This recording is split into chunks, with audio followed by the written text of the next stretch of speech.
Welcome to the Homestead podcast. You are joining co-hosts Carol and Jamie of twogalshomesteading.com. If you found yourself here, that means you are ready to take responsibility for what you eat, your family's health, and your family's well-being while living a simpler life. You can do this and have fun, saving money along the way. Let them help you unleash the homesteader within. By doing more with less, you will gain what is needed to create confidence, impact, and change in your life and the lives around you.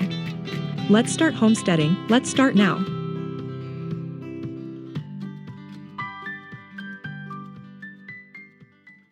What would we like to talk about today? Well, we have, of course, our freeze dryer. Yes. And what we've done in it so far and what we're prepping to do in it. Yeah. My list is long of things to go in. Okay.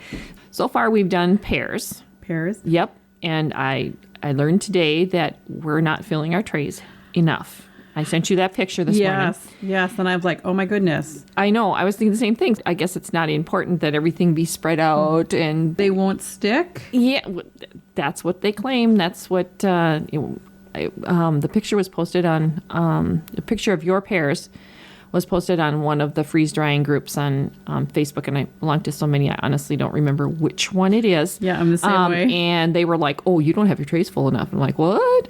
What do you mean the trays aren't full enough?" And they're like, "Yeah, apples and pears and stuff, you can just cram them on there. Here's a picture." And yeah, you could have probably put 3 to 4 times as much. Well, then I will on there. Because I have my large Pyrex bowl, my vintage Pyrex bowl, the yellow one, and it's full. And then I have another bowl, glass bowl that's got pears in it, ready to be sliced and put dipped in pineapple juice and put on the tray. So I will try to pack those in. Yeah, if we're going to run the freeze dryer, because I don't remember how many hours it took last time for it to dry. I don't remember what it was, but we might as well pack it full so that you get your, get as much as you can for one run. For the money that we're spending on electricity and stuff. Yep. Get a full run in there. So because I'm trying to think, we started those Friday night, and did you take them out? We took them out Sunday morning. No. Saturday. No, I took them out on Saturday night, I think. Okay. Maybe. Because we saw. Now let's see. I don't remember. It was the machine ran overnight. So, you guys were over here. We were here Friday night. No, you were here Saturday night. Oh, we were here Saturday night. Yeah. Okay. You were here Saturday night, and I believe we put them in.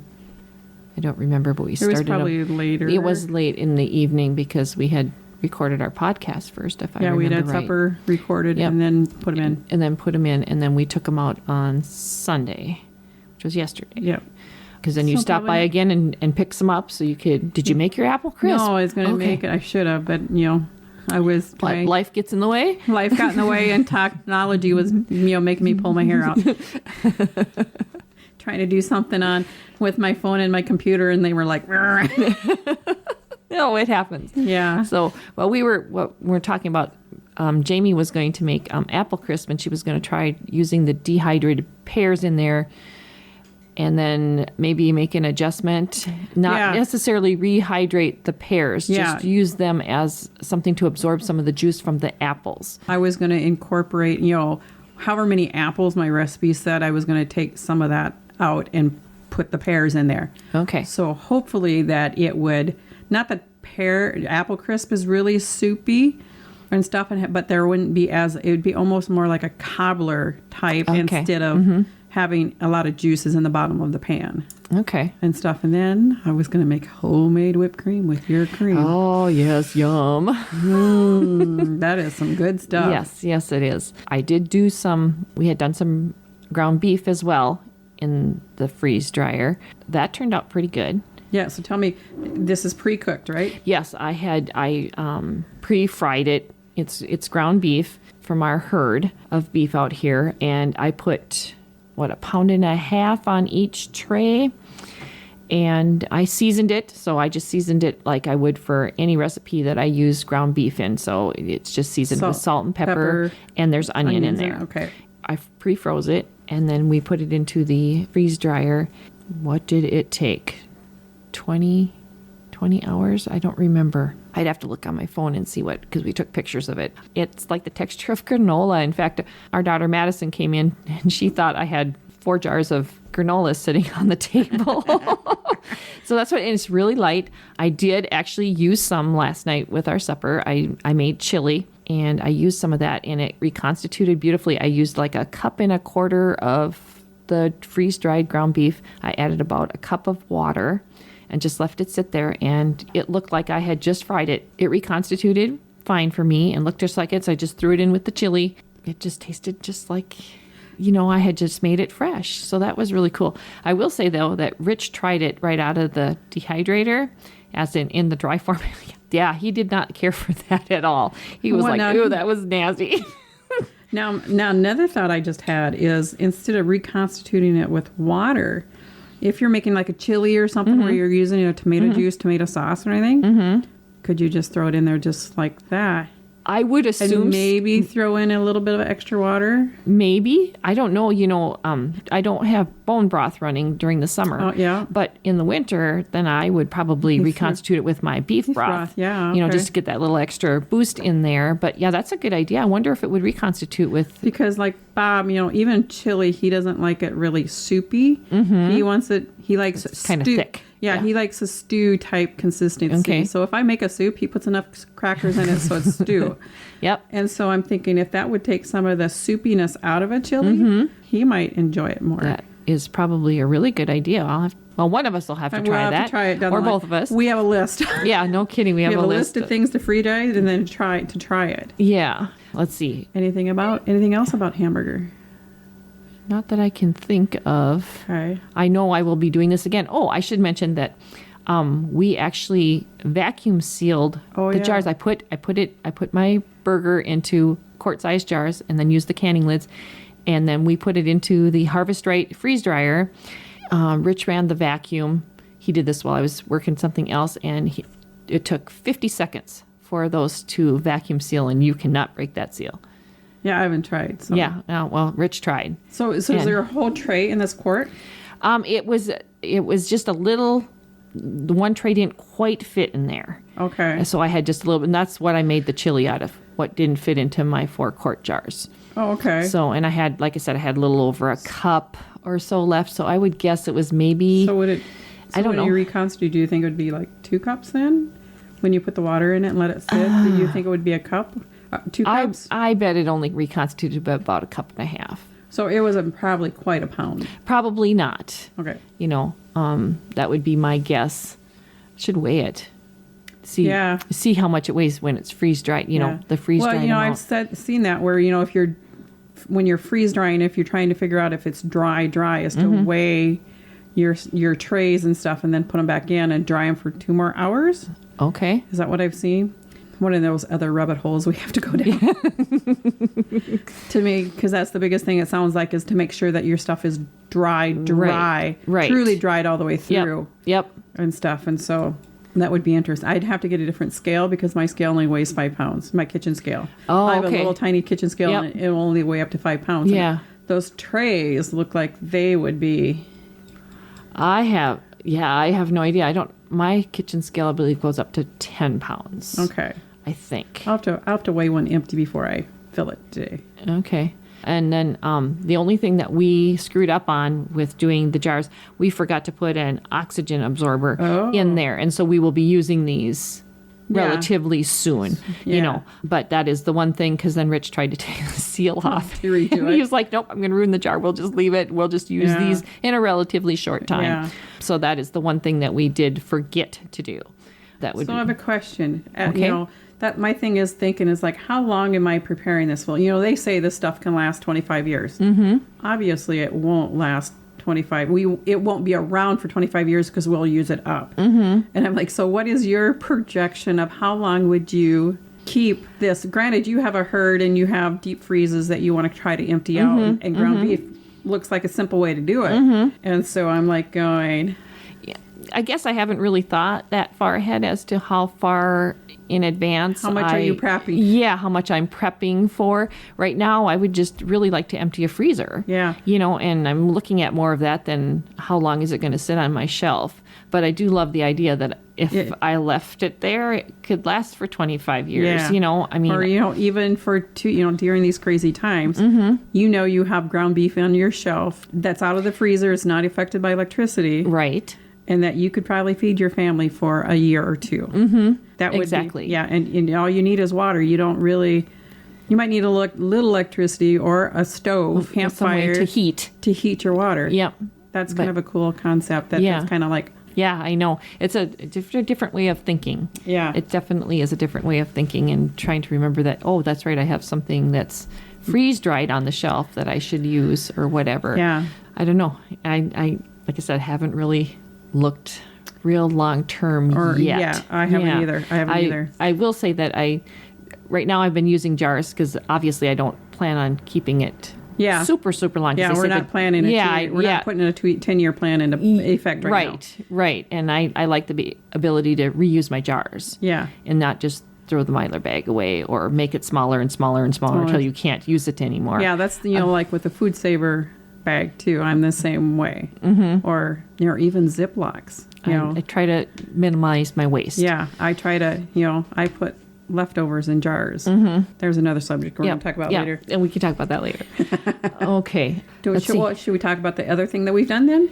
How about pears? We did our pears. Yep, we did our pears. Saturday night we put those in. Why am I thinking Friday night? And you said that took probably Saturday night? It took Saturday night into Sunday morning. I think it finished sometime maybe during the night because I believe we were taking them off the trays in the morning. So probably 12, maybe 20 12 hours, 18 hours? Something like that. I honestly don't remember. Yeah. How did the flavor, what did you think of the flavor? Well, I thought it tastes like a pear. Yep. I thought it tastes like a pear, but it has a different texture to it. And then the minute it hits like the saliva in your mouth, it gets kind of, I don't know, like styrofoamy, or I don't know how to describe. Not that I eat styrofoam, but it gets maybe a little like gummy. Yeah. Is a good way to describe it. I'm not sure now. Like I was telling you, I had read somewhere that somebody said to put some cinnamon on them and it really enhances the flavor. So we'll be trying that with that's your our next batch. Our next batch will do. Other than that, I thought they were good. They would be a nice snack for if you were, hiking or, you needed to take something with you. Or Bob. Bob is, he was eating them last night. Okay. So he liked the flavor. Okay. But then your husband, Rich. Yep. Did not care for the texture. Yeah, he didn't, and he's really not a pear eater. In fact, I couldn't tell you the last time I saw him eat a pear. Oh, okay. I honestly don't know if his opinion is valid. Because he's not a pear eater. Yeah. Now when we do apples or bananas or something like that, then I did buy apples. Okay. For the crisp. Yeah, for the crisp and to dry. Okay. Bob wanted to try. I bought some Granny Smith because he likes Granny Smith apples. The sharp. He likes the tartness and stuff, and so we bought some of them, and so they're in the lineup of things to try. Okay. So we'll see how those turn out, and if Rich likes that texture, because I have bought freeze dried fruit from a local gal that's what she does. She freeze dries it and sells it at farmers markets. And I bought, and that was the texture of the pear was kind of the texture of the stuff that I've bought from her. Okay, so then we're on the right track. Anyway. Yeah, so I think we're gonna have that texture feel on our tongue and stuff, but you have the true flavor of whatever it is. Like the strawberry. I've done strawberries, blueberries, and banana. She had and stuff in the mix that I bought, and so. Well, that's good that we, you have something to judge it by so that we are doing it correctly. Yeah. So I figure as long as it tastes good and it's kind of dry, we'll figure it out. Yes, we'll figure it out. We are. Yes, it's an adventure, if nothing else. So tell me what else you prepped. What do you have in the freezer right now? I have in the freezer right now. I have cheese in the freezer. I have sliced cheddar cheese cut into squares so I'm told it freeze dries kind of like a Cheez-It, or like a Cheez-It, like a cheese cracker. Yeah. And then I had some mozzarella cheese that I wasn't going to be able to use up. Instead of throwing it back into the freezer, I thought, why not freeze dry that? So we have at least a tray of that. There might be 2 trays of that. I think there's 2 trays of the mozzarella cheese, shredded mozzarella cheese. Okay. And that's store-bought. Store-bought, shredded with the stuff they put on it so it doesn't cake. Yes. Okay. And then, let's see, the other tray has my homemade Colby cheese on it. And I cubed that. And so we'll see how that works. Rich thinks it's going to be weird. Well- Crunchy cheese, he says, is going to be weird. Well, the worst, I figured it could crumble. Yep. Well, I read that it, you throw it into a dish and it melts beautifully. Yeah, I figured a hot dish, put it on top of a hot dish. For those of you who don't know what a hot dish is, Oh, yeah. we're Minnesotans, Minnesotans, yeah. and so we have hot dishes, Dishes and not not casseroles. I forget that. Have we ever said that? Yes, we're in central Minnesota. I don't think we have. Yeah, we're central Minnesota. And- So, it's a cool day today. So it's like sweatshirts are on again. Yes, fall is definitely here for us. Yep. Speaking of fall. Okay, so harvesting gardens is coming to an end, at least in our area. Now, the other day I was on the Small Farm Sustainability and Homestead Living group on Facebook, and a gal named Becky Mills asked and posted a picture of a watermelon from her garden. It says, "How do I know when to pick a watermelon? This is my first time growing them. Thanks." So what do you know about growing watermelons and picking watermelons and finding the best one? Okay. I know very little. Okay. I do not grow watermelons. I've tried twice, and for the space that a watermelon takes in my small garden, and I would get 1 or 2 watermelons off a vine that takes up a huge hunk of my garden, I decided that it was not worth my effort to do it, or space to do watermelons, because it was much easier to go to a farmer's market and buy one. Or From a pro. yeah.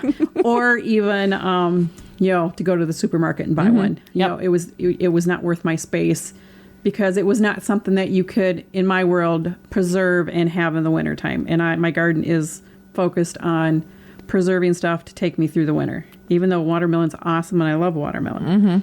And the only thing very small stuff that I've gleaned over the last few years when I've read things like this is that there is like little tentacles that are up towards the top of the plant, and when they start to wither and die, then it should be ripe. That's what they're saying in this post, the comments that are underneath Okay. it. I don't know, there's 46 comments or something like that. And that was probably the most common thread I saw was if you're growing your own watermelons and when they have like 2 or 3 tendrils, I think is what they call them. Okay. Once the one closest to the watermelon dries and turns brown and the stem turns brown, then your watermelon should be ripe. That's the most common thing. Now, there was a few other things that were mentioned in there as well. Of course, you know about the yellow spot, the field spot, yeah. they call it. Yep. Then you should have it. I saw anything from cream colored to yellow, deep orange, whatever. And I know that's true. I'm very picky about my watermelon. I don't grow watermelon. I have, but our growing season is so short. That's another reason. That's another reason. That you really have to have one that matures in a really short period of time because our growing season is so short, or you need to start your plants in the house, which is a big issue too if you don't have the space.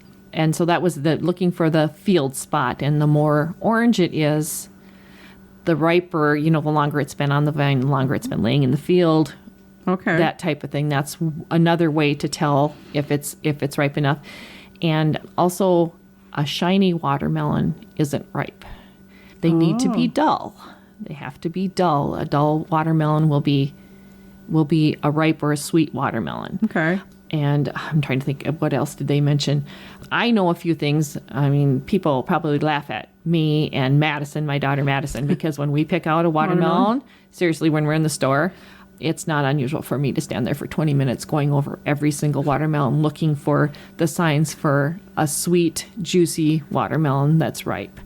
And it takes a while, and I put them in the cart, take them out of the cart, put them in the cart, I go back and forth all the time trying to decide. Do you do the thumping test? Yes, I do. I could never figure that one My out. dad always did it. We'd go to the grocery store and he'd be like, and he'd just tap them and whatever, and it was a hit and miss whether and I never really realized what he was listening for, but you're listening for when you thump them, it needs to sound hollow.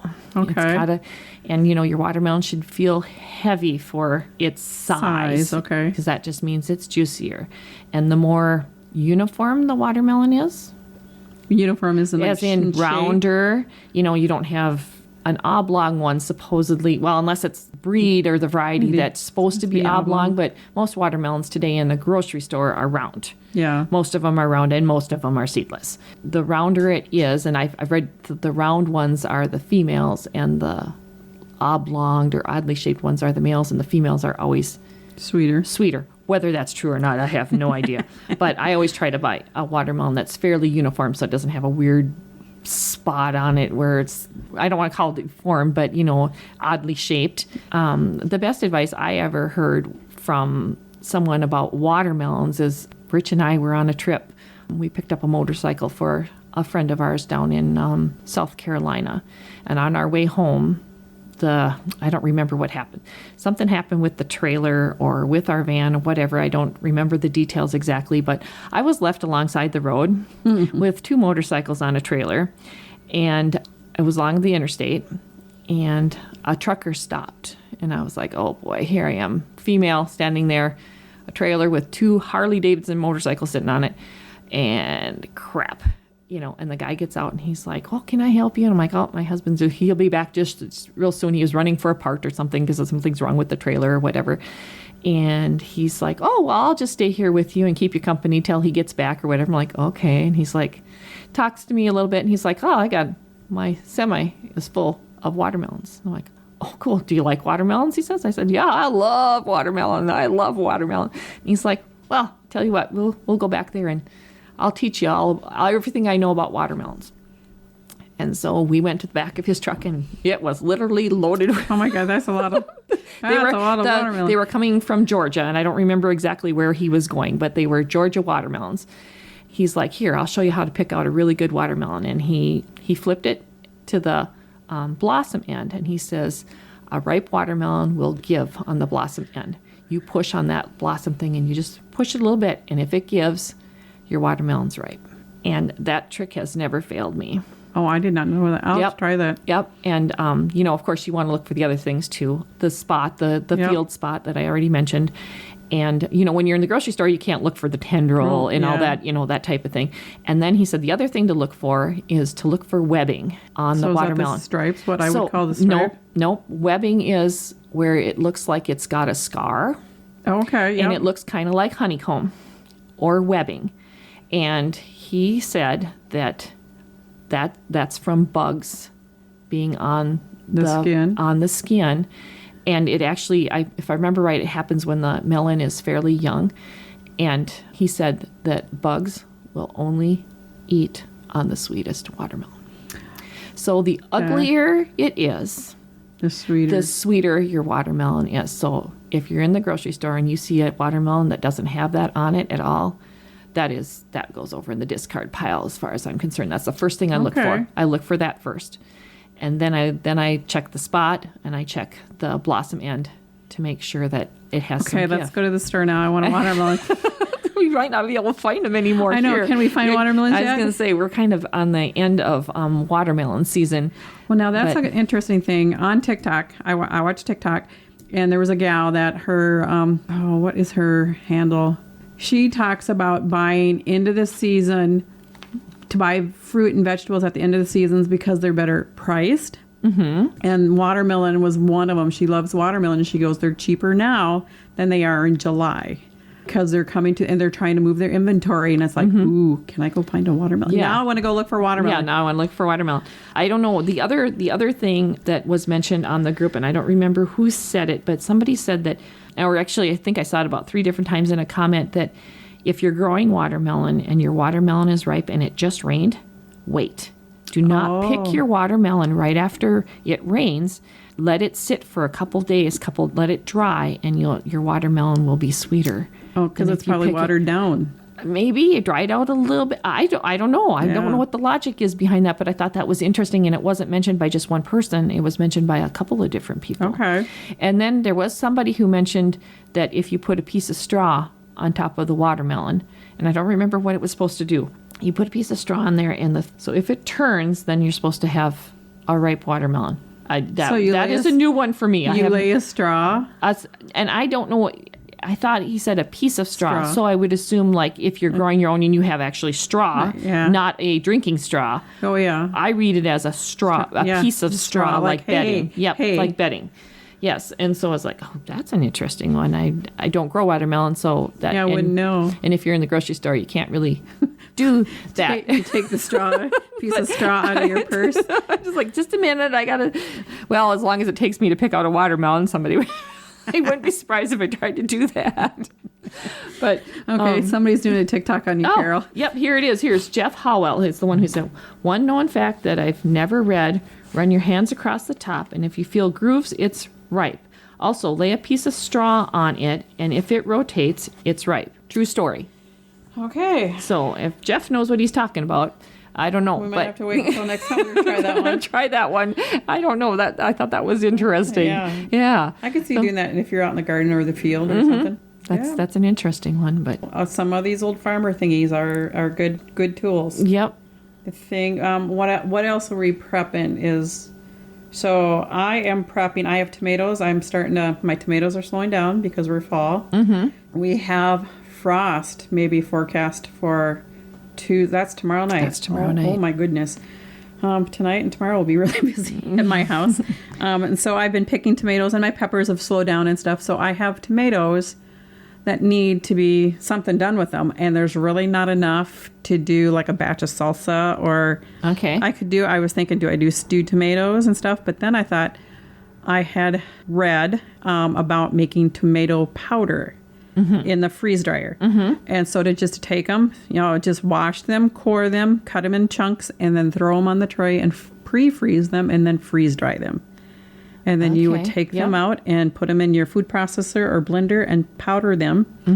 And then to go make if you're going to make spaghetti sauce, you could either use that as your base, like a tomato paste, and then add some tomato sauce to it, or like sometimes homemade spaghetti sauce does, if you're lazy, like somebody here talking, and you don't want to cook your spaghetti sauce down so that it's really thick at the time of canning it, and you just can it. So to take that, my intention is to take my jar of spaghetti sauce and throw a tablespoon of tomato powder in it and thicken it up. Okay. Like you'd put tomato paste in it. Right. But you don't end up with, when you buy commercial tomato paste, you use a tablespoon of it, and then you have 2 or 3 tablespoons left in the can, and it's like, what are we going to do with them? Do you put them in the freezer and forget that they're there?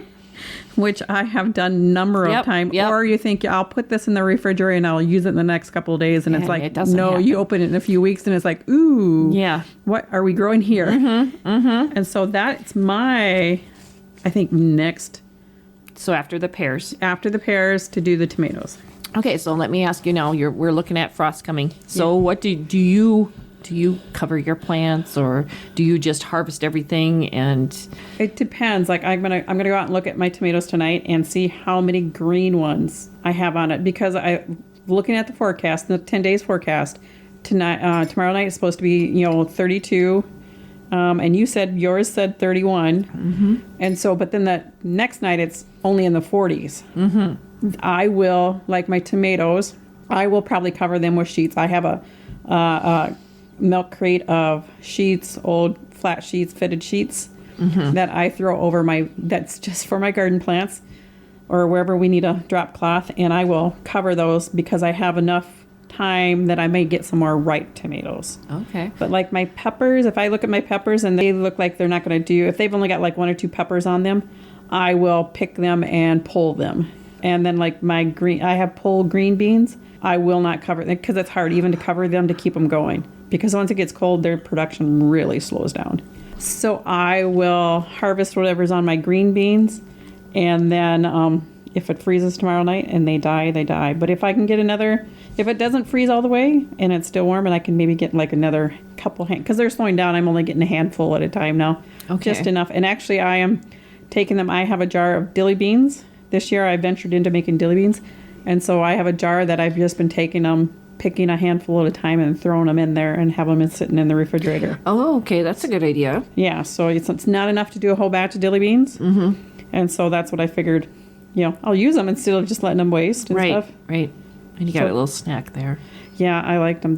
I'd had them. How they do in the freeze dryer.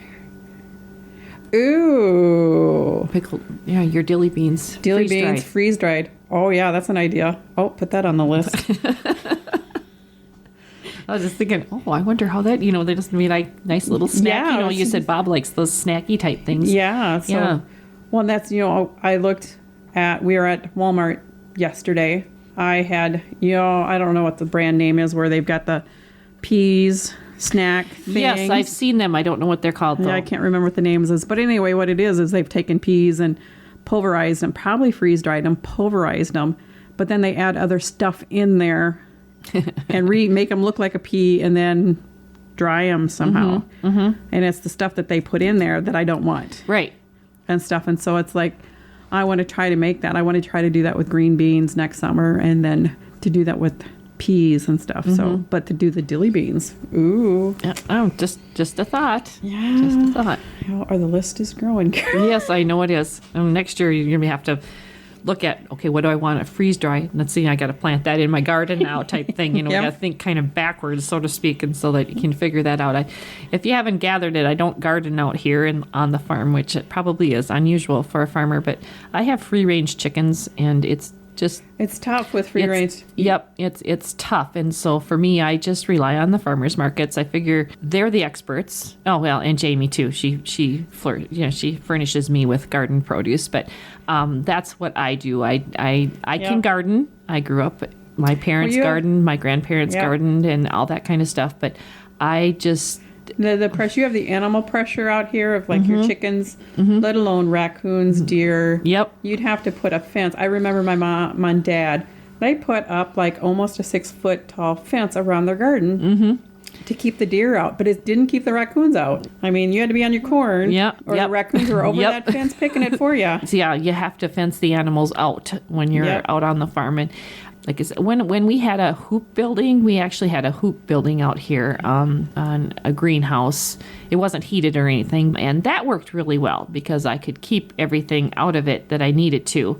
We converted that building into a calf barn when we started the dairy. I kind of lost that space, and I just really haven't gotten back into it. It's not like I don't know how to garden, because I do. For me, it's just easier at this point in my life to not garden. I might do it eventually again. Well, you have to choose. I mean, as we age, how much you want to do. I mean, when I was younger, I had a 25 by 40 foot garden. Now I've got 6 4x4 boxes because getting up and down on my knees is not as easy in my 50s as it was in my 30s. Exactly. And I think back, my grandma had, huge gardens. She had gardens. Yeah. And I'm thinking, how the heck she do that?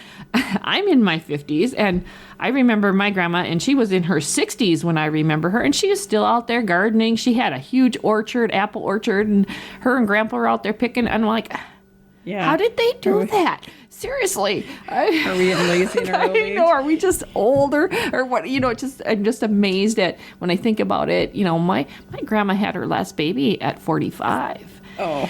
And I'm thinking, 32 was light enough for me. I was going to say, it's like, are you kidding me? It's just kind of interesting then I kind of feel lazy because I'm thinking, well, if grandma could have done it, if grandma was doing this, or whatever. But, maybe her garden wasn't as big as I think. It's just that I was little and it looked really big.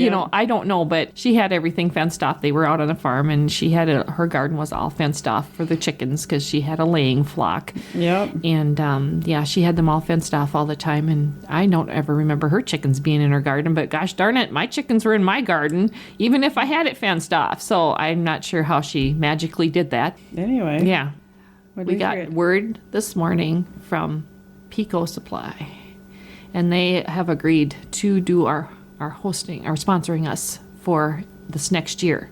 So we've got a sponsor. Yay. Our first sponsor. Yes. Thank you, Pico Supply. Ruth, you're great. I'm looking forward to working with you some more. We have a history already, so that's great. But so we do have our first sponsor. So it's awesome. Yeah. Nope, I think that's about it. We're going to call it a day, guys? I think so. That sounds like a good deal. So until next time. Put some kefir on it. Thank you for listening to the Homestead Podcast's latest episode. Your hosts, Carol Radke and Jamie Kappas, are Two Gals Homesteading. To learn more, go to twogalshomesteading.com or the Two Gals Homesteading Facebook page at facebook.com/twogalshomesteading. Editing, audio production, and marketing of the Homestead podcast is the responsibility of Media Transx. The Homestead podcast is an audio product of Media Transx, a limited liability company, based in Minnesota, USA.